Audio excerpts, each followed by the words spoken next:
കവി വിനയചന്ദ്രൻ്റെ മനോഹരമായിട്ടുള്ളൊരു ഒബ്സർവേഷൻ ഉണ്ട്. അമ്മയില്ലാത്തവൻ എന്ത് വീട്, വലിയ വീട് എന്ന്. ഒരു കുട്ടിയെ സംബന്ധിച്ചിടത്തോളം ഏറ്റവും പ്രധാനപ്പെട്ട കാര്യം എന്ന് പറയുന്നത് ഈ കല്ലിലും മണ്ണിലും മരത്തിലും വെക്കുന്ന വീട് മാത്രമല്ല, അച്ഛനും അമ്മയും കൂടി അവരുടെ വീടാണ്. ഈ സ്വഭാവ രൂപീകരണത്തിൻ്റെ ആരംഭദശ ആരംഭിക്കുന്നത് ഈ വീട്ടിൽ നിന്നാണ്. ഗാന്ധിജിയുടെ മനോഹരമായിട്ടുള്ള ഒരു ഒബ്സർവേഷൻ ഉണ്ട് വിദ്യാഭ്യാസത്തെക്കുറിച്ച്. ഗാന്ധിജി പറയുകയാണ്, അവനെയും അവിടെയും അവരുടെ ജീവിതത്തിന്റെ നിയോഗം എന്താണെന്ന് കണ്ടെത്താൻ പ്രാപ്തമാക്കുന്നതെന്തോ അതാണ് വിദ്യാഭ്യാസം. അത് 4 ചുവരുകളുള്ള ക്ലാസ് റൂമിൻ്റെ ഉള്ളിൽ അവസാനിക്കുന്നില്ല. വീട്ടിലേക്കുള്ള വഴിയിൽ, അവരുടെ ഉറക്കമുറിയിൽ, ഊട്ടുമുറിയിൽ, അവരുടെ കളിസ്ഥലത്ത്, ഈ പറയുന്ന എല്ലാ സ്ഥലത്തു നിന്നുമാണ് അവർക്ക് ഈ വിദ്യാഭ്യാസം കിട്ടുന്നത്. അജ്ഞതയുടെ അന്ധത നീക്കിയാൽ നമ്മൾ പ്രകാശത്തിലേക്ക് വരും, സത്യത്തിലേക്ക് വരും. സത്യം എന്ന് പറയുന്നത് ദൈവത്തിൻ്റെ സ്നേഹം, ദൈവമുള്ളിടത്ത് പ്രകാശം. ആ ഒരു സത്യമാണ് സെൻറ് ഡൊമിനിക്ക് ലക്ഷ്യമാക്കുന്നത്. അതുകൊണ്ടാണ് ഡിസിപ്ലിന് ഇത്രയധികം പ്രാധാന്യം കൊടുക്കുന്നത്. ഫിസിക്കലായിട്ടുള്ള ഡെവലപ്മെൻ്റ് എന്ന് പറഞ്ഞാൽ ഫിസിക്കൽ ഡെവലപ്മെൻറ്റ് കുട്ടികൾക്ക് കിട്ടുന്ന കാര്യങ്ങളുണ്ട്, അതുപോലെ മെൻ്റലായിട്ട് കിട്ടുന്ന കാര്യങ്ങളുണ്ട്, ഒപ്പം തന്നെ ഇമോഷണലി അവർ അറ്റൈൻ ചെയ്യുന്ന കുറേ കാര്യങ്ങളുണ്ട്. ഈ 3 കാര്യങ്ങൾ കിട്ടിക്കഴിഞ്ഞാൽ അവർ ജീവിതത്തിൽ പ്രോസ്പറായിട്ട് മുന്നോട്ട് പോകാൻ അവർക്ക് സാധിക്കുമെന്നുള്ളൊരു ആശയമാണ് നമ്മൾ ഫിസിക്കൽ എഡ്യൂക്കേഷൻ കൊണ്ട് ദൗത്യത്തിൽ കൊണ്ടുവരുന്നത്. പാലക്കാട് ശ്രീകൃഷ്ണപുരത്തെ ഡൊമിനിക്കൻ സിസ്റ്റേഴ്സിൻ്റെ വളരെ പ്രസിദ്ധമായ cent Dominic convent English medium സ്കൂളിലാണ് നമ്മളിപ്പോൾ ഉള്ളത്. സ്കൂളിൻ്റെ മെൻറ്ററും ഒപ്പം തന്നെ പ്രധാന അധ്യാപികയും മറ്റ് അധ്യാപകരും ഇന്ന് നമ്മളോടൊപ്പം സ്കൂൾ വിശേഷങ്ങൾ പങ്കുവയ്ക്കുകയാണ്.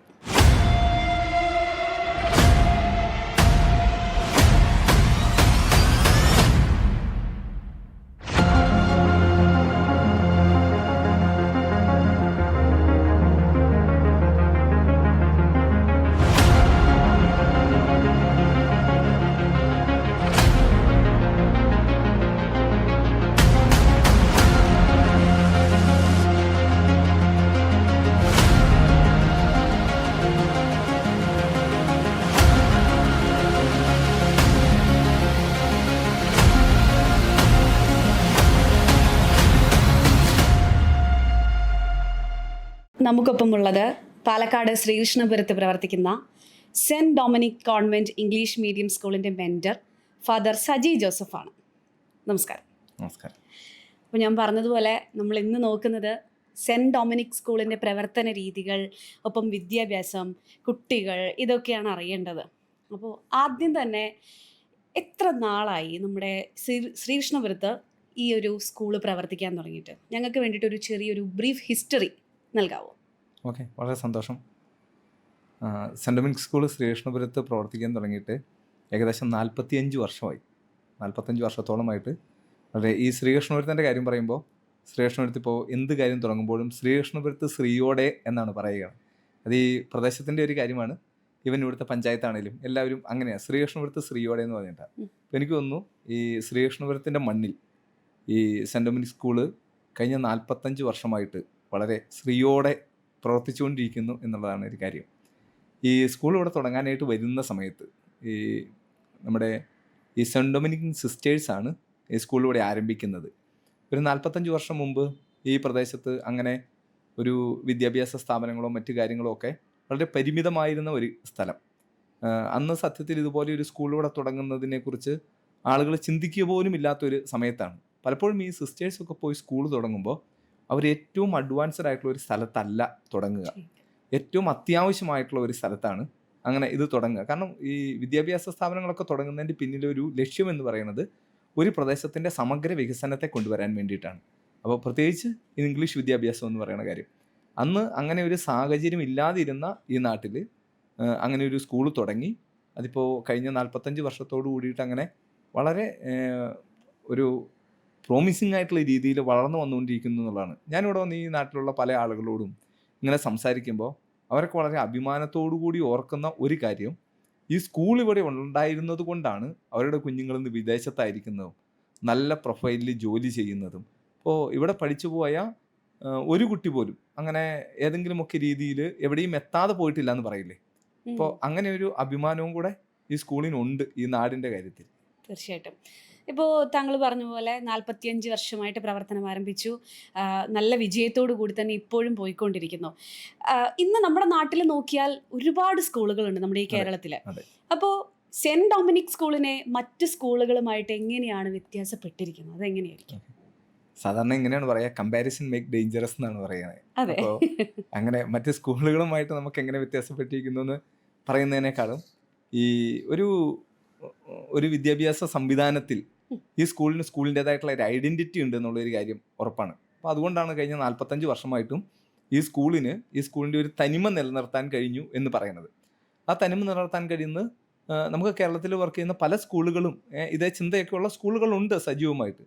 പക്ഷേ ഇവിടെ ഈ അക്കാഡമിക് എക്സലൻസിന് വേണ്ടിയിട്ട് മാത്രം പ്രവർത്തിക്കുന്ന ഒരു സ്കൂളല്ല. കാരണം ഇവിടുത്തെ വിജയം എന്ന് പറയുന്നത് മാത്രമല്ല സ്കൂളിൻ്റെ മാനദണ്ഡം.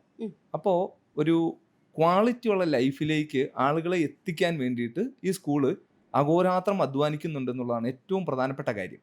അപ്പം അതിൻ്റെ അകത്ത് ഏറ്റവും പ്രധാനപ്പെട്ടത് നല്ല പൗരന്മാരെ വാർത്തെടുക്കുക. അപ്പോൾ ഞാൻ ഈ അക്കാഡമിക് എക്സലൻസ് എന്ന് പറഞ്ഞു കഴിഞ്ഞപ്പോൾ മാർക്ക് മാത്രമല്ല മാനദണ്ഡം എന്ന് പറയുന്നത്, തീർച്ചയായും. ഡിസിപ്ലിനുള്ള ആളുകളെ കൊണ്ടുവരിക എന്നുള്ളതാണ്. അത് ചിലപ്പോൾ നമുക്ക് ഈ കാലത്ത് കുറച്ച് ബുദ്ധിമുട്ടൊക്കെ ആയിട്ടുള്ള കാര്യമായിരിക്കും. കാരണം കുട്ടികളെ കൃത്യമായിട്ടുള്ള രീതിയിൽ ഡിസിപ്ലിൻ പഠിപ്പിക്കുക, കൊണ്ടുവരിക എന്നൊക്കെ പറയുന്നത് ഈ ഒരു ജനറേഷൻ്റെ കാലത്ത് ഈ ആൽഫ അല്ലേ, അപ്പോൾ ജെൻസീസ് കഴിഞ്ഞിട്ടുള്ള ഈ ജനറേഷൻ്റെ കാലത്ത് അങ്ങനത്തെ കുട്ടികളെ കൊണ്ടുവരിക. പക്ഷേ അവിടെയും നമ്മൾ വിജയിക്കുന്നുണ്ട്, ഒരു വളരെ പോസിറ്റീവായിട്ട് വിജയിക്കുന്നുണ്ട്. ഇപ്പോൾ ഏറ്റവും പ്രധാനപ്പെട്ട കാര്യം ഈ പറയുന്ന ഒരു ഓറിയൻറ്റേഷനാണ്. പിന്നെ ഈ സ്കൂളുകളെക്കുറിച്ച് പറയും. ഇപ്പോൾ നമുക്ക് ഈ സ്കൂളുകളെക്കുറിച്ച് സ്കൂൾ എന്ന് പറയുന്ന place of joyful living and joyful learning ആകണമെന്ന് പറയുന്നത്. അപ്പോൾ അതുകൊണ്ട് ഇവിടെ അവർക്ക് ഈ ജോയ്ഫുൾ ലീവിങ് ഉണ്ടായാലേ ജോയ്ഫുൾ ലേണിംഗ് ഉണ്ടാവുള്ളൂ. അപ്പോൾ ഈ ജോയ്ഫുൾ ലീവിങ് അത് വളരെ ഏറ്റവും സുഖകരമായി നിങ്ങളിപ്പോൾ ഈ സ്കൂൾ കാണുമ്പോൾ തന്നെ മനസ്സിലായിട്ടുണ്ടാവും. ഇതിൻ്റെ സംവിധാനങ്ങൾ കാര്യങ്ങളെല്ലാം കുട്ടികൾക്ക് അത്തരത്തിലുള്ള അറ്റ്മോസ്ഫിയർ ഇവിടെ പ്രൊവൈഡ് ചെയ്യുന്നുണ്ട്. അപ്പോൾ അവിടെ ഓട്ടോമാറ്റിക്കലി ആ ലേണിങ്ങും സംഭവിച്ചോളും എന്നുള്ളത് ഒരു സ്കൂളിൻ്റെ ഒരു പ്രത്യേകതയാണ്. ഓക്കെ. ഇപ്പോൾ ഏതൊരു കുട്ടിയുടെയും ആദ്യത്തെ സ്കൂൾ എന്ന് പറയുന്നത് അവനവൻ്റെ കുടുംബം തന്നെയായിരിക്കും. ആ കുടുംബത്തിൽ നിന്ന് പഠിക്കുന്ന കാര്യങ്ങളായിരിക്കാം പിന്നീട് വരുന്നത്.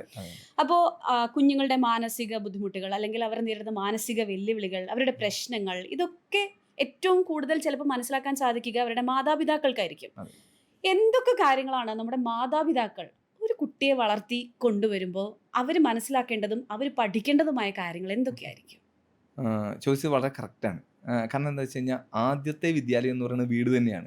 ആദ്യത്തെ വിദ്യാലയം വീട് എന്നുള്ളതിനേക്കാൾ അപ്പുറത്ത് ഞാൻ ഈ പലപ്പോഴും പാരൻസിനോട് സംസാരിക്കുന്ന സമയത്ത് ഈ സ്കൂളിൽ വരുന്ന എല്ലാ പാരൻസിനോടും, ഞാൻ മാത്രമല്ല സ്കൂളിലൊക്കെ പറയുന്നത്, ആദ്യത്തെ അധ്യാപകരെന്ന് പറയുന്നതും പാരൻസാണ്. ഈ അക്ഷരം എന്ന് പറയുന്ന കാര്യം അങ്ങനെ പഠിക്കുന്നതിന് മുമ്പ് തന്നെ അവർ അച്ഛൻ അമ്മ എന്ന് വിളിക്കാൻ വേണ്ടിയിട്ട് പഠിച്ചിട്ടുണ്ട്. ആദ്യത്തെ പാഠപുസ്തകമാണ് അച്ഛനമ്മയും. നമ്മൾ ഈ അച്ചടിച്ച് വെച്ചിരിക്കുന്ന പാഠപുസ്തകത്തെയാണ് അവർ സ്കൂളിൽ വന്ന് പഠിക്കുക. അച്ചടിച്ച് വെക്കാത്ത, ഞാൻ ഈ ആളുകളോട് പാരൻസിനോട് പലപ്പോഴും സംസാരിക്കുമ്പോൾ പറയും, മജ്ജയിലും മാംസത്തിലും എഴുതി വെച്ച പാഠപുസ്തകമാണ് ഈ പാരൻസ്, അച്ഛൻ അമ്മ എന്ന് പറയുന്നത്. അവരെ പഠിക്കുന്ന കാര്യത്തിൽ ഈ മക്കൾക്ക് യാതൊരു ഗ്രാമാറ്റിക്കൽ മിസ്റ്റേക്കും വരുന്നില്ല എന്നുള്ളതും ഒരു പ്രധാനപ്പെട്ട ഒരു കാര്യമാണ്. ഈ കവി വിനയേന്ദ്രൻ്റെ മനോഹരമായിട്ടുള്ളൊരു ഒബ്സർവേഷൻ ഉണ്ട്, അമ്മയില്ലാത്തവൻ എന്ത് വീട് ഇല്ല വീട് എന്ന്. ഇപ്പോൾ ഒരു കുട്ടിയെ സംബന്ധിച്ചിടത്തോളം ഏറ്റവും പ്രധാനപ്പെട്ട കാര്യം എന്ന് പറയുന്നത് ഈ കല്ലിലും മണ്ണിലും മരത്തിലും വെക്കുന്ന വീട് മാത്രമല്ല, അച്ഛനും അമ്മയും കൂടി അവരുടെ വീടാണ്. ഈ സ്വഭാവ രൂപീകരണത്തിൻ്റെ ആരംഭദശ ആരംഭിക്കുന്നത് ഈ വീട്ടിൽ നിന്നാണ്. ഗാന്ധിജിയുടെ മനോഹരമായിട്ടുള്ള ഒരു ഒബ്സർവേഷൻ ഉണ്ട് വിദ്യാഭ്യാസത്തെക്കുറിച്ച്. ഗാന്ധിജി പറയുകയാണ്, അവനെയും അവളെയും അവരുടെ ജീവിതത്തിൻ്റെ നിയോഗം എന്താണെന്ന് കണ്ടെത്താൻ പ്രാപ്തമാക്കുന്നതെന്തോ അതാണ് വിദ്യാഭ്യാസം. അത് 4 ചുവരുകളുള്ള ക്ലാസ് റൂമിൻ്റെ ഉള്ളിൽ അവസാനിക്കുന്നില്ല. വീട്ടിലേക്കുള്ള വഴിയിൽ, അവരുടെ ഉറക്കമുറിയിൽ, ഊട്ടുമുറിയിൽ, അവരുടെ കളിസ്ഥലത്ത്, ഈ പറയുന്ന എല്ലാ സ്ഥലത്തു നിന്നുമാണ് അവർക്ക് ഈ വിദ്യാഭ്യാസം കിട്ടുന്നത്. അപ്പോൾ അതുകൊണ്ട് ഈ വീട് എന്ന് പറയുന്നത് ഈ വിദ്യാഭ്യാസത്തിൻ്റെ കാര്യത്തിൽ ഏറ്റവും ഇമ്പോർട്ടൻ്റ് ആയിട്ടുള്ള ഒരു പ്ലേസ് ആണ്. അതായത് ഈ ഫസ്റ്റ് ഏറ്റവും നന്നായിട്ട് എങ്ങനെ ആരംഭിക്കുന്നോ, അതായത് വെൽ ബിഗൺ ഹാഫ് ഡൺ എന്നാണ് പറയുന്നത്. അപ്പോൾ ഈ വീട്ടിൽ ഏറ്റവും നന്നായിട്ട് ആരംഭിച്ചു കഴിഞ്ഞ് കഴിഞ്ഞാൽ ആ കുട്ടി സ്കൂളിലും അതേപോലെ തന്നെ ഏറ്റവും മിടുക്കുകയായിരിക്കും എന്നുള്ള ഒരു ഉറപ്പാണ്. നമ്മുടെയൊക്കെ പഴയ കുട്ടികൾ അല്ലെങ്കിൽ ഇപ്പോഴത്തെ കുട്ടികളാണെങ്കിലും പലരും വിചാരിക്കുന്നത് സ്കൂളിലേക്ക് വരിക, അറിവ് നേടുക എന്നുള്ള ഒരു ഉദ്ദേശം കൊണ്ട് മാത്രമായിരിക്കും. പക്ഷേ നമുക്കൊരു മുതിർന്ന തലമുറയിലേക്ക് നമ്മൾ എത്തുമ്പോൾ അറിവ് മാത്രമല്ല, അല്ലെങ്കിൽ ഒരു പുതുതലമുറയെ നമ്മൾ വാർത്തെടുക്കുമ്പോൾ സത്യസന്ധരായി വളരുക, മിടുക്കന്മാരായി വളരുക, അങ്ങനെയുള്ള കാര്യങ്ങളും കൂടി പരിഗണിക്കും. അപ്പോൾ നമ്മളുടെ സ്കൂളിലേക്ക് വരുന്ന കുട്ടികൾ, സെൻറ് ഡൊമിനിക് സ്കൂളിലെ കുട്ടികൾക്ക് വേണ്ടിയിട്ട് വിദ്യാഭ്യാസം മാത്രം നൽകുക എന്നുള്ളതല്ലല്ലോ, മറ്റ് കാര്യങ്ങൾ അവർക്ക് പറഞ്ഞ് മനസ്സിലാക്കി കൊടുക്കുക, അല്ലെങ്കിൽ സെൻറ് ഡൊമിനിക്കിൽ നിന്ന് പഠിച്ചു പോകുന്ന കുട്ടികൾ സത്യസന്ധരായി വളരുക, അതിനവർക്ക് എന്തൊക്കെ പ്രൊവൈഡ് ചെയ്യുന്നുണ്ട്? ഞാൻ നേരത്തെ സൂചിപ്പിച്ചതുപോലെ ഈ സ്കൂളിനെ സംബന്ധിച്ചിടത്തോളം ഈ അക്കാഡമിക് എക്സലൻസ് എന്ന് പറയുന്നത് അതിൻ്റെ ഒരു മൊഡ്യൂൾ മാത്രമാണ്. അതിനേക്കാൾ അപ്പുറത്ത് ഈ കുട്ടികൾ ഏതൊക്കെ രീതിയിൽ ആ കുട്ടികൾക്ക് വളരാൻ പറ്റുമോ അതേ രീതിയിൽ വളർത്തുക എന്ന് പറയുന്നതാണ് സെൻറ് ഡൊമിനിക്കിൻ്റെ ഒരു മെയിൻ എയിം എന്ന് പറയുന്നത്, അതിൻ്റെ ലക്ഷ്യം എന്ന് പറയുന്നത്.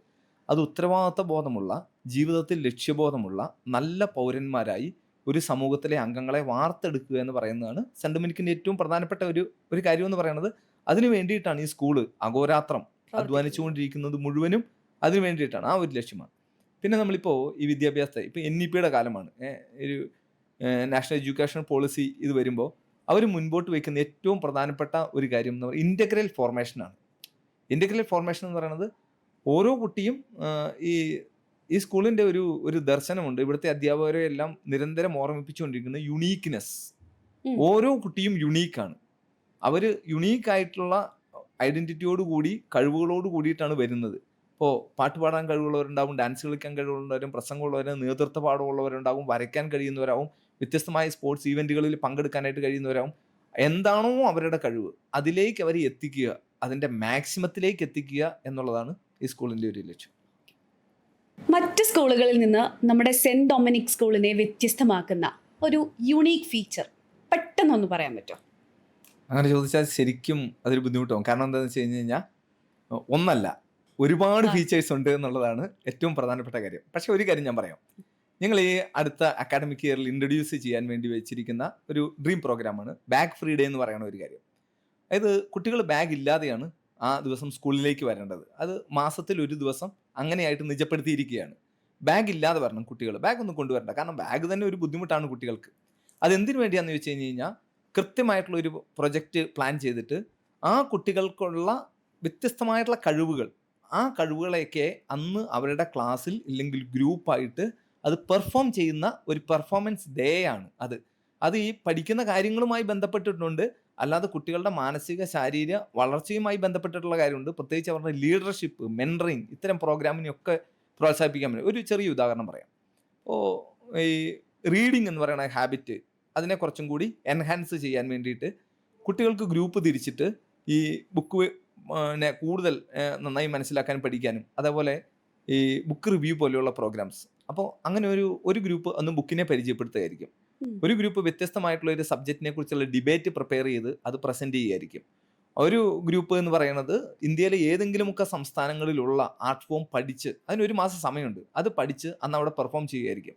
അങ്ങനെ ഒരു ഇൻ്റഗ്രൽ ഫോർമേഷനെ ഏറ്റവും കൂടുതൽ നല്ല രീതിയിൽ പ്രസൻറ്റ് ചെയ്യാനുള്ള ഒരു ദിവസമായിട്ട് ഈ ബാഗ് ഫ്രീ ഡേ മാറുന്നു എന്നുള്ളതാണ് ഈ പല ഇത് ചോദിക്കുമ്പോഴും ഏറ്റവും പ്രധാനമായിട്ട് പറയാനുള്ള ഒരു കാര്യം. എനിക്ക് തോന്നുന്നു ഇങ്ങനത്തെ ഒരു സംവിധാനം ആദ്യമായിട്ടായിരിക്കും നമ്മൾ കേൾക്കുന്നത്, ബാഗ് ഫ്രീ ഡേ എന്ന് പറയുന്ന കുട്ടികൾക്ക്. അപ്പോൾ കുട്ടികളെ സംബന്ധിച്ച് അവർക്ക് ഭയങ്കര ഇൻട്രസ്റ്റ് ആവാനും സാധ്യതയുണ്ട് ഇത്. ഇപ്പോൾ നമ്മുടെ ഇന്നത്തെ കാലത്ത് നമ്മുടെ ലോകം മുഴുവൻ ഡിജിറ്റൽ യുഗത്തിലേക്ക് മാറിക്കഴിഞ്ഞു.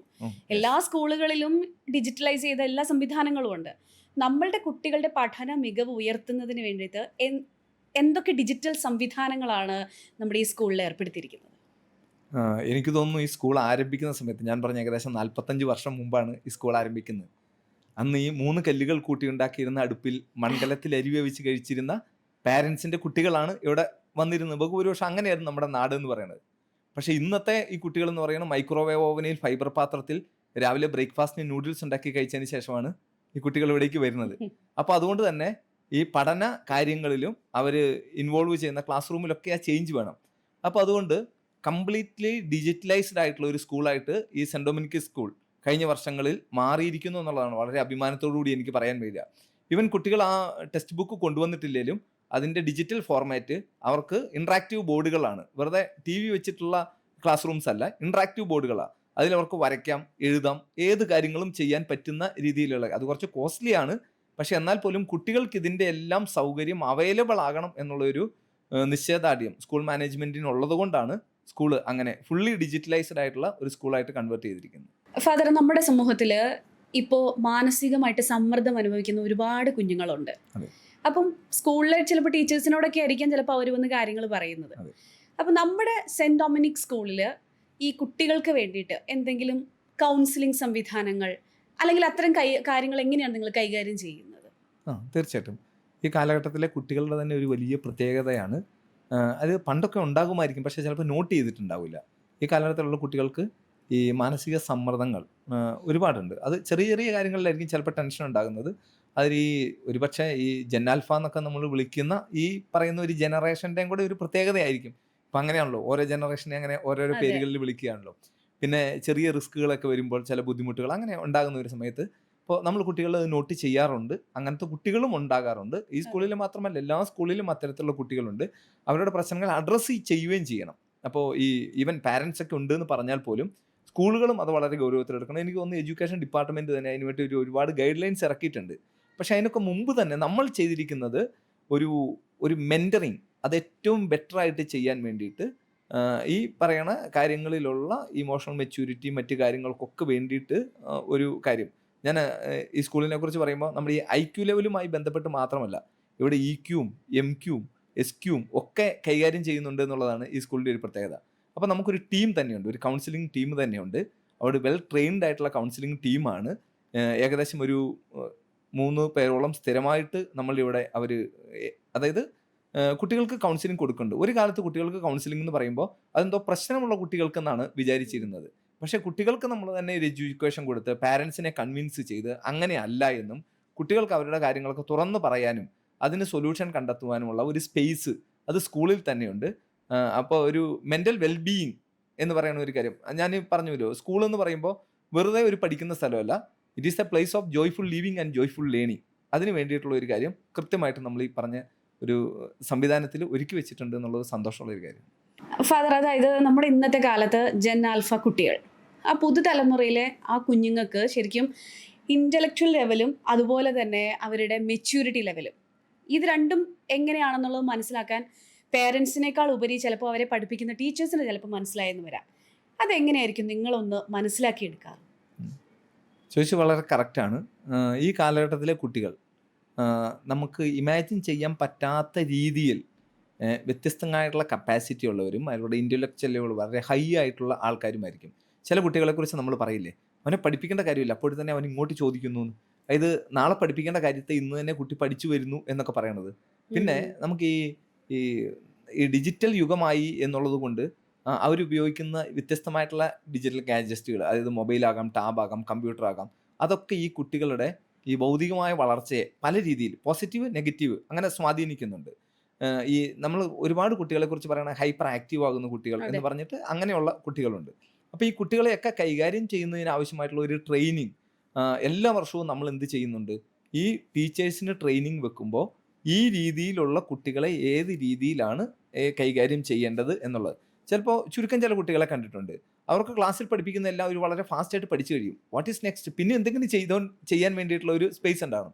അപ്പോൾ അങ്ങനെയുള്ള ആളുകളെ ഇതുമായിട്ട് അവർക്ക് കൂടുതൽ ആക്ടിവിറ്റീസ് കൊടുക്കും. ചിലപ്പോൾ അവർക്ക് ആക്ടിവിറ്റി ആയിരിക്കും കൂടുതൽ, ഇപ്പോൾ ജസ്റ്റ് ഒരു ബുക്ക് റീഡിംഗ് ആയിരിക്കും. അപ്പോൾ നമ്മളവരെ പോസിറ്റീവായിട്ട് പ്രൊമോട്ട് ചെയ്യുകയാണ്. അതായത് ഇന്ന കാര്യം നീ ചെയ്തത് ബെസ്റ്റായിട്ടുണ്ട്, നന്നായിട്ടുണ്ട്, വളരെ നന്നായിട്ടുണ്ട്. അപ്പോൾ അവരുടെ കഴിവുകളെ കണ്ടെത്തി, അപ്പോൾ ആ കഴിവുകളെ കണ്ടെത്താൻ വേണ്ടിയിട്ടുള്ള സംവിധാനങ്ങൾ നമ്മൾ ടീച്ചേഴ്സിന് തന്നെ നമ്മൾ ട്രെയിനിങ് കൊടുക്കുന്നുണ്ട്. അങ്ങനെ വെൽ ട്രെയിൻഡ് ആയിട്ടുള്ള അധ്യാപകരാണ് നമുക്കുള്ളത്, നമ്മുടെ ടീച്ചേഴ്സിൻ്റെ കമ്മ്യൂണിറ്റി. അതേപോലെ തന്നെ നമ്മൾ ഈ ഒരു മെൻ്റൽ ഹെൽത്ത്, അത് സ്ട്രെങ്ത് എന്നുള്ള രീതിയിൽ നമ്മുടെ കൗൺസിലിങ്ങിൻ്റെ ഒരു വിഭാഗത്തെ ഇവിടെ റെഡിയാക്കുന്നുണ്ട്. അപ്പോൾ ഈ കൗൺസിലിംഗ് ടീമും ഈ അധ്യാപകരും ചേർന്നിട്ട് ഇത്തരം കുട്ടികൾക്ക് ആവശ്യമായിട്ടുള്ള രീതിയിലുള്ള എല്ലാ ട്രെയിനിങ്ങുകളും ഇല്ലേ അഡീഷണൽ ആയിട്ടുള്ള, ഇപ്പോൾ നമുക്ക് ഈ എക്സ്ട്രാ കരിക്കുലർ ആക്ടിവിറ്റീസ് എന്നാണ് നേരത്തെ പറഞ്ഞുകൊണ്ടിരുന്നത്, ഇപ്പോൾ പറയുന്നത് കോ കരിക്കുലർ ആക്ടിവിറ്റീസ് ആണ്. അപ്പോൾ ആ കോ കരിക്കുലർ ആക്ടിവിറ്റീസ് ഒക്കെ ഇതുമായി ബന്ധപ്പെട്ടിട്ടാണ് നമ്മുടെ ഈ സ്കൂളിൽ ഫംഗ്ഷൻ ചെയ്തുകൊണ്ടിരിക്കുന്നത്. പല ഘട്ടങ്ങളിലും ഈ സ്കൂളിനോട് പാരൻസ് ആയിരിക്കും കാര്യങ്ങൾ ആവശ്യപ്പെടുന്നത്. സ്കൂളിൽ എന്തൊക്കെ കാര്യങ്ങളാണ് പാരൻസിനോട് പറയാനുള്ളത്? വളരെ നല്ലൊരു ചോദ്യമാണ്. കാരണം എല്ലാ സ്കൂളുകാരും ഇങ്ങനെ ചോദ്യം ആഗ്രഹിക്കുന്നുണ്ടാവും. അതായത് സ്കൂളിന് പാരൻസിനോട് പറയാനുള്ള കാര്യം എന്താണ്? ഇപ്പോൾ പാരൻസിനോട് പറയാനുള്ള കാര്യം, ഈ ഖലീൽ ജിബ്രാൻ, ലെബനോനിലെ പ്രവാചകൻ്റെ അടുത്ത് ചെന്നിട്ട് ഈ അമ്മമാർ പറയുകയാണ്, പ്രവാചകൻ ഞങ്ങളോട് കുഞ്ഞുങ്ങളെക്കുറിച്ച് പറയുക എന്ന് പറയുക. അപ്പോൾ ജിബ്രാൻ പറയുന്ന ഒരു കാര്യമുണ്ട്, നിങ്ങളുടെ കുഞ്ഞുങ്ങൾ നിങ്ങളുടെ സ്വന്തമല്ല, അവർ നിങ്ങളിലൂടെ വന്നുവെന്നേ ഉള്ളൂ. അതുകൊണ്ട് ഒരിക്കലും നിങ്ങളവരെ നിങ്ങളെപ്പോലെ ആക്കാൻ നോക്കരുത്. നിങ്ങൾക്ക് വേണമെങ്കിൽ അവരെ പോലെ ആകാം. കാലവും പുഴയും ഒരിക്കലും പുറകോട്ട് ഒഴുകാറില്ല. ഈ ഗ്രീക്ക് തത്വചിന്തകനായ ഹെറാക്ലിറ്റസ് ആണ് പറയുന്നത്, one cannot step into the same river twice. ഇത് പുഴ ഒഴുകിക്കൊണ്ടേയിരിക്കുക, ആർക്കും രണ്ടാമത്തെ പ്രാവശ്യം കാലെടുത്ത് വെക്കാൻ പറ്റില്ല. രണ്ടാമത്തെ പ്രാവശ്യം കാല് വെക്കുന്നത് പുതിയ പുഴയിലേക്കായിരിക്കും എന്ന് പറയാം. എന്നിട്ട് ജിബ്രാൻ പറയാണ്, ഒരിക്കലും നിങ്ങളുടെ കുഞ്ഞുങ്ങളെ നിങ്ങളെപ്പോലെ ആക്കാൻ നോക്കരുത്, നിങ്ങൾക്ക് വേണമെങ്കിൽ അവരെ പോലെ ആകാം. എന്നിട്ട് പറയാം, നിങ്ങളിൽ ഇല്ലാത്ത ഒന്നും നിങ്ങളുടെ കുഞ്ഞുങ്ങളിൽ നിങ്ങൾ തിരയരുതെന്ന് പറയുക. അപ്പോൾ അതുകൊണ്ട് കുഞ്ഞുങ്ങൾ പുതിയൊരു കാര്യമാണ്. കുഞ്ഞുങ്ങൾക്ക് സ്വപ്നങ്ങൾ കൊടുക്കുക, അവരുടെ സ്വപ്നത്തിൻ്റെ ചില്ലകളിലേക്ക് കുഞ്ഞുങ്ങളെ എത്തിക്കാനായിട്ട് പരിശ്രമിക്കുക. അതാണ് ഈ പാരൻസിന് കൃത്യമായിട്ടുള്ള രീതിയിൽ ചെയ്യാൻ വേണ്ടിയിട്ട് പറ്റുക ഒരു കാര്യം. അപ്പോൾ അതുകൊണ്ട് പാരൻസിനോട് പറയാനുള്ളത് എന്താണ്, ഈ സ്കൂളിന് എന്താണ് പാരൻസിനോട് പറയാനുള്ളതെന്ന് ചോദിച്ചു കഴിഞ്ഞ് കഴിഞ്ഞാൽ, ഈ കുട്ടികളെ കുറച്ചും കൂടി അടുത്ത് മനസ്സിലാക്കാനും അവരുടെ കൂടെ സമയം സ്പെൻഡ് ചെയ്യാനും അവരുടെ ചെറുതും വലുതുമായിട്ടുള്ള കഴിവുകളെ കാണാനും അപ്രീഷിയേറ്റ് ചെയ്യാനും അത് ആളുകളോട് പറയുവാനും അത് ഈ കുട്ടികളുടെ കേൾക്കാം. പലപ്പോഴും ഈ കുട്ടികളുടെ പാരൻസ് പറയുന്ന ഒരു കാര്യം, അവനൊന്നും പറഞ്ഞാൽ കേൾക്കുന്നില്ല, അവളൊന്നും പറഞ്ഞാൽ കേൾക്കുന്നില്ല. എൻ്റെ അടുത്ത് ഇങ്ങനെ പറയുന്ന പാരൻസിനോട് ഞാൻ പറയും, അതൊന്ന് ലിസ്റ്റ് ഔട്ട് ചെയ്യും, എന്തെല്ലാം കാര്യങ്ങളാണ് പറഞ്ഞാൽ കേൾക്കാത്തത്. അപ്പോൾ ഈ പറഞ്ഞാൽ കേൾക്കാത്തതെന്ന് പറയുന്ന കാര്യങ്ങൾ വളരെ മൈന്യൂട്ടായിട്ടുള്ളവരാണ്. ഒന്ന് പഠിക്കുന്നില്ല, ഇല്ലെങ്കിൽ ജസ്റ്റ് എന്തെങ്കിലും 1, 2, 3 കാര്യങ്ങളേ ഉള്ളൂ. പറഞ്ഞാൽ കേൾക്കുന്ന കാര്യങ്ങൾ പറയാൻ പറയുമ്പോൾ അതിനൊരു വലിയ ലിസ്റ്റുണ്ട്. ആ ലിസ്റ്റ് പലപ്പോഴും പാരൻസ് ഈ പറയുന്നില്ല. അപ്പോൾ അതുകൊണ്ട് അത്തരം ഒരു കാര്യങ്ങൾ, പിന്നെ ഈ സ്കൂളിൽ നിന്ന് ഏത് രീതിയിലുള്ള ഡിസിപ്ലിൻ പഠിപ്പിച്ച് വിട്ടാലും ഈ വീട്ടിൽ ചെല്ലുമ്പോൾ അത് പ്രാക്ടീസ് ചെയ്യാനായിട്ടുള്ള ഒരു അവസരവും കൂടെ ഈ വീട്ടിൽ കുട്ടികൾക്ക് കൊടുക്കണം. വേണം. ഉദാഹരണത്തിന് ആ ബുക്കുകളൊക്കെ കറക്റ്റായിട്ട് വെക്കുന്നത്, യൂണിഫോം പ്രോപ്പറായിട്ട് ഇടുന്നത്, ആ യൂണിഫോം, കാരണം ഈ സ്കൂളിൽ നല്ല യൂണിഫോം ഇട്ടിട്ട് വരുന്നത് കുട്ടി വീട്ടിൽ നിന്നാണ് യൂണിഫോം ഇട്ടിട്ട് വരുന്നത്.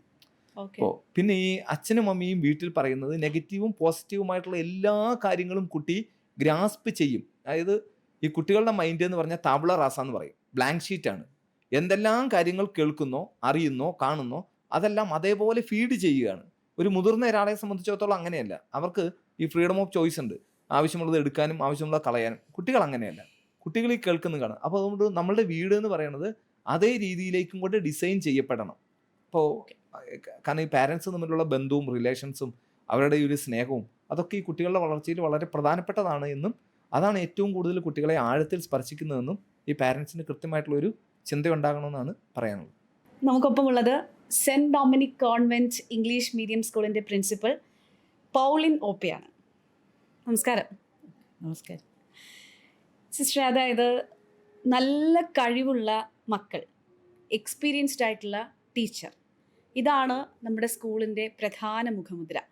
ഒരു ടീം ക്യാപ്റ്റൻ എന്ന നിലയിൽ ഇവരൊക്കെ തരുന്ന ഒരു സപ്പോർട്ട് എന്താണ്?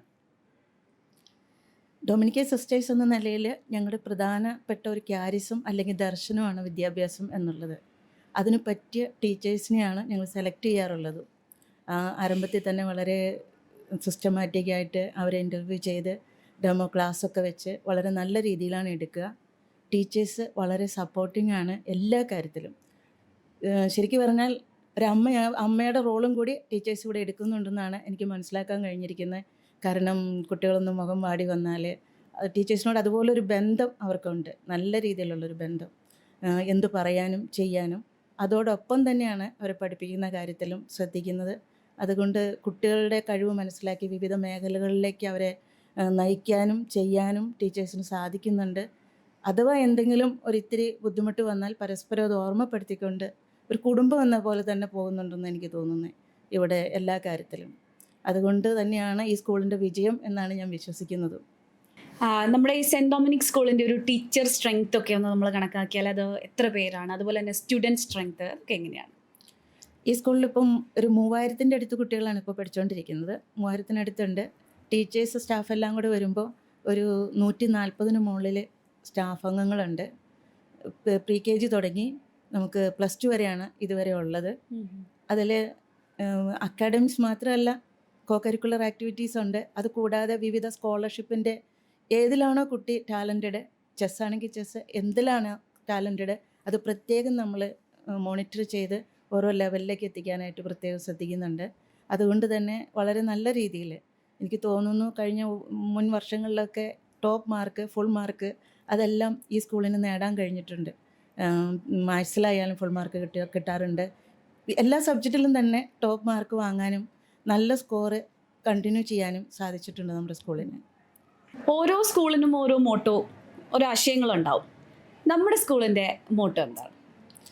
പ്രധാനമായിട്ടും നമ്മുടെ മോട്ടോ എന്ന് പറഞ്ഞാൽ സത്യമാണ്. സത്യം, അതായത് ട്രൂത്ത്. പക്ഷെ ഒരു വിജ്ഞാനം, അതൊരു പ്രകാശമാണ്. അതായത് അജ്ഞത എന്ന് പറയുന്ന ഒരു അന്ധകാരമാണ്. ആ അന്ധകാരത്തിൽ നിന്ന് വെളിച്ചത്തിലേക്ക് വരാനുള്ള ഒരു പ്രധാന ലക്ഷ്യമാണ് സെൻറ് ഡൊമിനിക്ക് ലക്ഷ്യമാക്കുന്നത്. അതുകൊണ്ടാണ് സമഗ്ര വളർച്ചയ്ക്ക് പ്രാധാന്യം കൊടുക്കുന്നത്. ഒരു അതായത് അജ്ഞതയുടെ അന്ധത നീക്കിയാൽ നമ്മൾ പ്രകാശത്തിലേക്ക് വരും, സത്യത്തിലേക്ക് വരും. സത്യം എന്ന് പറയുന്നത് ദൈവത്തിൻ്റെ സ്നേഹം, ദൈവമുള്ളടുത്ത പ്രകാശം, ആ ഒരു സത്യമാണ് സെൻറ് ഡൊമിനിക്ക് ലക്ഷ്യമാക്കുന്നത്. അതുകൊണ്ടാണ് ഡിസിപ്ലിന് ഇത്രയധികം പ്രാധാന്യം കൊടുക്കുന്നത്, സത്യം പറയുന്നതിന് ഏറ്റവും കൂടുതൽ പ്രാധാന്യം കൊടുക്കുന്നത്, കുട്ടികളുടെ വ്യക്തിത്വ വളർച്ചയ്ക്ക് ഇത്രയധികം പ്രാധാന്യം കൊടുക്കുന്നത്. ഡൊമിനിക്കൻ സിസ്റ്റേഴ്സിൻ്റെ അല്ലെങ്കിൽ ഡൊമിനിക്കൻസിൻ്റെ ഏറ്റവും വലിയ അപ്പോസ്ലേറ്റ് എന്നാന്ന് ചോദിച്ചാൽ വിദ്യാഭ്യാസമാണ്. അത് അജ്ഞത മാറ്റി അറിവിൻ്റെ വെളിച്ചം പകരുക, വിദ്യാഭ്യാസം നൽകുക എന്നുള്ളതാണ്. സെൻറ് ഡൊമിനിക് സ്കൂളിൻ്റെ ഫിസിക്കൽ എഡ്യൂക്കേറ്റർ ശശികുമാർ AR ആണ് മറ്റു വിശേഷങ്ങൾ നമ്മളോട് പങ്കുവയ്ക്കുന്നത്. സർ, അതായത് എല്ലാ സ്കൂളുകളിലും അല്ലെങ്കിൽ മിക്ക സ്കൂളുകളിലും നമ്മൾ കേൾക്കുന്ന ഒരു കാര്യമാണ് ഈ PT പീരീഡ് വരുമ്പോൾ അത് മാത്സ് ടീച്ചർ കൊണ്ടുപോകുന്നത്. പക്ഷേ ഇവിടുത്തെ രീതി അനുസരിച്ച് സ്പോർട്സ് ആൻഡ് ഹെൽത്തിനെ ഒരു പ്രത്യേക സബ്ജക്റ്റായി കണ്ടുകൊണ്ട് അത് കൃത്യതയോടെ കുട്ടികളിലേക്ക് അവതരിപ്പിക്കുകയാണ്.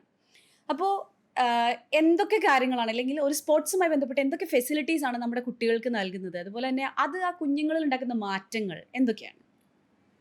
ഇത് പറയുകയാണെങ്കിൽ സ്പോർട്സ് ആൻഡ് ഗെയിംസിൻ്റെ ഇമ്പോർട്ടൻസ് നമ്മൾ ആദ്യം കുട്ടികളിലേക്ക് എത്തിക്കുക എന്നുള്ളതാണ് നമ്മുടെ ഒരു ദൗത്യം എന്ന് പറഞ്ഞാൽ, ഈ ജോലിയുടെ ഒരു അടിസ്ഥാനം എന്ന് പറഞ്ഞാൽ തന്നെ അങ്ങനെയാണ്. അപ്പോൾ അതിൽ കണ്ടുവന്നതെന്ന് വെച്ചാൽ കുട്ടികൾക്ക് ഭയങ്കര താല്പര്യമാണ് മറ്റു വിഷയങ്ങളെക്കാട്ടിലും സ്പോർട്സ് ആൻഡ് ഗെയിംസ്. അപ്പോൾ ഇതിൽ എന്താണെന്ന് സയൻറ്റിഫിക്കായിട്ട് അറിഞ്ഞുകൊണ്ടല്ല അവരതിൽ ഇഷ്ടപ്പെടണം. അപ്പോൾ ഇത് സയൻറ്റിഫിക്കായിട്ട് കൂടി അതിലേക്ക് എത്തണം എന്നുള്ളൊരു ആശയമാണ് നമ്മൾ സ്കൂളിൻ്റെ ഭാഗത്തു നിന്ന് ഉണ്ടായത്. അപ്പോൾ ആ രീതിയിൽ ആദ്യം അവർ പങ്കെടുക്കുന്ന ഇവൻറ്റുകൾ എന്താണ് ഇതിന്ന് കിട്ടുന്ന അഡ്വാൻറ്റേജ് എന്ന് മനസ്സിലാക്കി കൊടുക്കുകയാണ്. അപ്പോൾ 2 പീരീഡ് ഉണ്ടെങ്കിൽ അതിൽ ഒന്ന് തിയറി ക്ലാസ്സും ഒന്ന് പ്രാക്ടിക്കൽ ക്ലാസ്സുമായിട്ട് നമ്മൾ ഡിവൈഡ് ചെയ്തിട്ടുണ്ട്.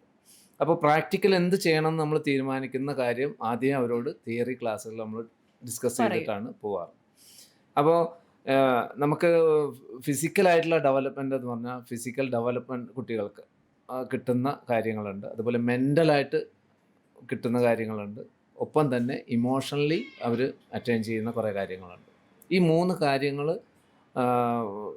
കിട്ടിക്കഴിഞ്ഞാൽ അവർ ജീവിതത്തിൽ പ്രോസ്പറായിട്ട് മുന്നോട്ട് പോകാൻ അവർക്ക് സാധിക്കുമെന്നുള്ളൊരു ആശയമാണ് നമ്മൾ ഫിസിക്കൽ എഡ്യൂക്കേഷൻ നമ്മൾ ദൗത്യത്തിൽ കൊണ്ടുവരുന്നത്. ഇതിൽ തന്നെ നോക്കുമ്പോൾ ഞാൻ ഈ റീസെൻ്റ്ലി ജോയിൻ്റാണ് ഈ സ്കൂളിൽ. അതിനുശേഷം നോക്കുമ്പോൾ കുട്ടികളിൽ വന്ന വ്യത്യാസം മാറ്റം കണ്ടപ്പോൾ, അവർ ആ ശാരീരികമായിട്ടുള്ള പ്രകൃതി കണ്ടപ്പോൾ അവർ ഹൈറ്റും വെയിറ്റും നോക്കാൻ വേണ്ടിയിട്ട് നമ്മളൊരു അവസരം ചോദിച്ചു. തീർച്ചയായിട്ടും നമ്മളിവിടെ വന്നപ്പോൾ കേട്ടിരുന്ന ഒരു കാര്യമാണ്, ഇവിടെയുള്ള നമ്മുടെ പഠിക്കുന്ന കുഞ്ഞുങ്ങളുടെ ഹൈറ്റും വെയിറ്റും എടുത്തു കഴിഞ്ഞാൽ നമുക്ക് നമ്മുടെ ബോഡി കമ്പോസിഷൻ്റെ കൃത്യമായിട്ടൊരു കണക്ക് നമുക്ക് കിട്ടും. അപ്പോൾ അതുകൊണ്ട് എന്ത് ചോദിച്ചാൽ എല്ലാ ക്ലാസ്സിലെയും കുട്ടികളെ ഹൈറ്റും വെയിറ്റും നമ്മളെടുത്ത് ബോഡി കമ്പോസിഷൻ കറക്റ്റായിട്ട് നമ്മൾ മെഷർ എടുത്തത് കുട്ടികളിലേക്ക് തന്നെ എത്തിച്ചു. എന്ന് വെച്ചാൽ ഒബിസിറ്റി ലെവലിൽ വരുന്ന കുട്ടികൾ, ഓവർ വെയിറ്റ് വരുന്ന കുട്ടികളെ നമ്മൾ അറിയിക്കുകയും അതുപോലെ അണ്ടർ വെയിറ്റ് ഉള്ള കുട്ടികളെയും നമ്മളിത് അറിയിച്ചു. അപ്പോൾ എന്നിട്ട് അവർ എന്ത് എക്സസൈസ്, ഇതിനെന്താണ് റെമഡി എന്നുള്ളത് ചെയ്യാൻ വേണ്ടിയിട്ടാണ് നമ്മൾ ഇൻഫോം ചെയ്തത്. അപ്പോൾ അതിൽ പല കുട്ടികളും നമ്മളോട് ആവശ്യപ്പെടുന്നത് അവർക്ക് എക്സസൈസുകളുടെ ദൗർലഭ്യമാണ്. അപ്പോൾ അത് പറഞ്ഞു കൊടുത്ത്, അതിപ്പോൾ നമ്മൾ എന്താ വെച്ചാൽ റെക്കോർഡ് ചെയ്തിട്ട് എടുത്തിട്ട് അവർക്ക് കൊടുക്കുക. അപ്പോൾ നമ്മുടെ എല്ലാ ക്ലാസ് റൂമുകളിലും TV ഉപയോഗിക്കുന്നുണ്ട്. അപ്പോൾ അതുകൊണ്ട് സ്മാർട്ട് TV നമ്മൾ ഉപയോഗിക്കുന്നുണ്ട്. അപ്പോൾ അത് വെച്ചിട്ട് ക്ലാസ്സിൽ ഉപയോഗിക്കാം. പോരാതെ വേറൊരു സബ്ജക്റ്റ് നമ്മൾ ഹോംവർക്ക് കൊടുക്കുന്ന അതേപോലെ തന്നെ ഇത് ലൈഫ് ലോങ് ആണല്ലോ, അത് അവർക്ക് മനസ്സിലാവണമെന്ന് വിചാരിച്ചുകൊണ്ട് തന്നെ സ്കൂളിൽ നിന്ന് വിട്ടുപോയാലും ഒരു 30 മിനിറ്റ് നേരം സ്വന്തമായിട്ട് അവർക്കത് ചെയ്യാനുള്ള ഒരു ശേഷി ഉണ്ടാക്കിയെടുക്കുക എന്നുള്ളതും കൂടിയാണ് നമ്മൾ ഈ ആശയത്തിലൂടെ എടുത്തത്. അത് വളരെയധികം ഫലപ്രാപ്തിയിലെത്തി ആ സംഭവം തന്നെ. ഇപ്പോൾ 1 മാസം കഴിഞ്ഞപ്പോഴേക്ക് തന്നെ പല കുട്ടികളിലും ഈ പറയുന്ന വെയിറ്റ് 2 കിലോ ഒക്കെ കുറച്ചു. ഭക്ഷണം കുറച്ചുകൊണ്ടല്ല, അതാണ് വ്യത്യാസം വന്നത്. അവർ ആക്ടിവിറ്റി കൂട്ടിക്കൊണ്ട് സാധാരണ രീതിയിൽ നിന്ന് അവരുടെ ബോഡി വെയിറ്റ് കുറച്ചതായിട്ട് കാണാൻ കഴിഞ്ഞു. അത് വലിയൊരു വിജയമാണ്. ഞങ്ങളത് ആഘോഷിക്കാൻ ശ്രമിച്ചിട്ടില്ല. കാരണം എന്താ വെച്ചാൽ ആ ഇൻഫർമേഷൻ കൊടുക്കാൻ പറ്റിയിട്ടില്ല ഇതുവരെ. കാരണം ഒഫീഷ്യലി നമ്മളത് പബ്ലിഷ് ചെയ്തിട്ടില്ല. അപ്പോൾ ഇങ്ങനെ ഒരു വേദിയിൽ പറഞ്ഞില്ലെങ്കിൽ ഇനി അത് വിട്ടുപോകേണ്ട വെച്ചാണ് ഇപ്പോൾ ഞാനത് സൂചിപ്പിച്ചത്. ഒപ്പം തന്നെ നല്ല താല്പര്യമുള്ള കുട്ടികളാണ്. ഇപ്പോൾ ആക്ടിവിറ്റീസിലാണെങ്കിൽ ഏതിൽ പറഞ്ഞാലും അവർ വൃത്തിയായിട്ട് അത് വരും. പിന്നെ അതുപോലെ പാരൻസും നമ്മളോട് വളരെ സപ്പോർട്ടീവാണ്. എന്തെങ്കിലും എക്യുപ്മെൻറ്റ്സ് ആവശ്യമുണ്ട് അല്ലെങ്കിൽ അവരെ ഇതിന് കൊണ്ടുവരാൻ ടൈമാണല്ലോ ഏറ്റവും വലിയ പ്രശ്നം എവിടെയാണെങ്കിലും.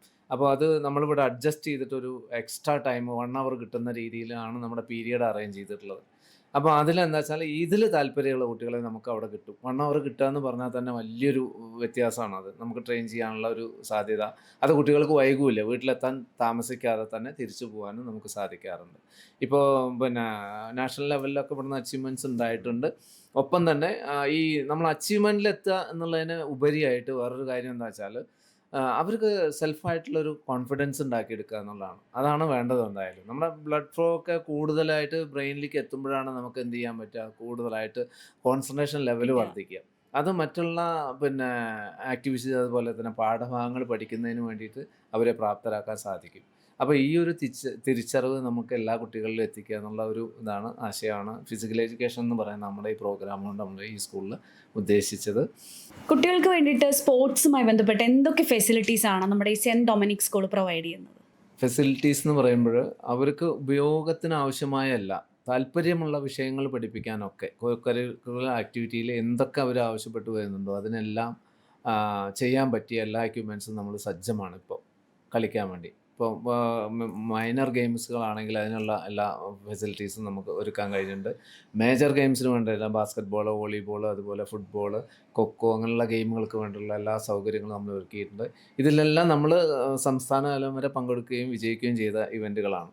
ഒപ്പം തന്നെ ഷെഡ്യൂൾഡ് ആയ ടൈം എന്ന് വെച്ചാൽ ട്രെയിനിങ് സെഷനും കൂടി നമ്മൾ ഒരുക്കിയിട്ടുണ്ട്. ഈ ഞാൻ പറഞ്ഞു 0 hour എന്ന് പറഞ്ഞ ആ ഒരു ഏരിയയിൽ നമ്മൾ ഇതുകൂടി നമ്മൾ അതിന് വേണ്ടി ഉപയോഗിക്കുന്നുണ്ട് കാര്യങ്ങൾ. നമുക്ക് പരിചയമില്ലാത്ത കുട്ടികളുണ്ട് ഈ സ്പോർട്സ് ആൻഡ് ഗെയിംസിനെ കുറിച്ചും അതിനെക്കുറിച്ചും അറിയാത്തവർ. എന്ന് വെച്ചാൽ ഒരു ഈവൻറ്റ് കണ്ടു കഴിഞ്ഞാൽ അതിൻ്റെ ടെക്നിക്കൽ ടേംസ് എങ്ങനെയാണെന്നും സയൻറ്റിഫിക്കായിട്ട് അതെങ്ങനെ ചെയ്യാമെന്നുള്ളതിനെ കുറിച്ചിട്ട് അറിവില്ലാത്ത കുട്ടികളുണ്ട്. അപ്പോൾ അവരെ കൂടി എന്ത് ചെയ്യുക, എഡ്യൂക്കേറ്റ് ചെയ്യുക എന്നുള്ള രീതിയിൽ നമ്മൾ ഒരു LED നമ്മൾ ഉപയോഗിക്കുന്നുണ്ട്, പുറത്ത് ഉപയോഗിക്കുന്നത്. അപ്പോൾ ഈ ലഞ്ച് ടൈമിൽ നമ്മൾ എന്ത് ചെയ്യുവെച്ചാൽ ഏത് ഇവൻ്റാണോ ചെയ്യുന്നത് അതിൻ്റെ ഒരു വീഡിയോ എടുത്തിട്ട് അവിടെ പ്ലേ ചെയ്യാറുണ്ട്. അപ്പോൾ ഒഴിവ് സമയമാണ്, ഭക്ഷണം കഴിച്ചതിന് ശേഷം കുട്ടികൾ അത് വാച്ച് ചെയ്യാറുണ്ട്. അതുപോലെ എക്സസൈസുകളും ഇപ്പോൾ എയറോബിക് എക്സസൈസൊക്കെയാണ് നമ്മൾ തുടങ്ങിയത്. അതൊക്കെയാണ് ഇപ്പോൾ അവർ വീട്ടിൽ പോയി പ്രാക്ടീസ് ചെയ്യണം. അപ്പോൾ ഹോംവർക്ക് എന്നുള്ള രീതിയിൽ ഈ കൊടുക്കുന്ന കാര്യങ്ങൾ അവർ ലൈഫ് ലോങ് ആക്ടിവിറ്റി ആയിട്ട് ചെയ്യാനും അവർ ശ്രമിക്കുന്നുണ്ട്. അപ്പോൾ ഒരു കായിക അധ്യാപകൻ എന്നുള്ള രീതിയിൽ എനിക്ക് ഈ വിദ്യാലയത്തിലുള്ള ഒരു ആത്മാർത്ഥത വർക്ക് എങ്ങനെയെന്ന് വെച്ചാൽ ഇവിടെയുള്ള എല്ലാ വിദ്യാർത്ഥികളും കായികക്ഷമതയുള്ള കുട്ടികളായിട്ട് മാറണം എന്നുള്ളതാണ് എൻ്റെ ആഗ്രഹം. അതെന്ന് വെച്ചാൽ നാഷണൽ ലെവലിൽ പോയിട്ട് ഒരു സമ്മാനം വാങ്ങുക അല്ലെങ്കിൽ ഒളിമ്പിക്സിൽ പങ്കെടുക്കുക എന്നുള്ളതൊക്കെ നമ്മുടെ ഒരു കൺസെപ്റ്റ് മാത്രമാണ്. പക്ഷെ അത് 1-2 കുട്ടികൾക്ക് കിട്ടുന്നതിലുപരി നമ്മുടെ ഈ വിദ്യാലയത്തിൽ പഠിക്കുന്ന എല്ലാ കുട്ടികൾക്കും അവർക്ക് ഫിറ്റ്നസ് ലെവൽ എന്ന് വെച്ചാൽ അടിസ്ഥാനപരമായ ഹെൽത്ത് റിലേറ്റഡ് ഫിസിക്കൽ ഫിറ്റ്നസ് അവർക്ക് അറ്റൈൻ ചെയ്യാൻ കഴിയണം എന്നുള്ളതാണ് ഇവിടെ നമ്മുടെ ആഗ്രഹം, സ്കൂളിൻ്റെ ആഗ്രഹം. അത് നേടാൻ പരമാവധി ശ്രമിക്കുന്നതാണ്.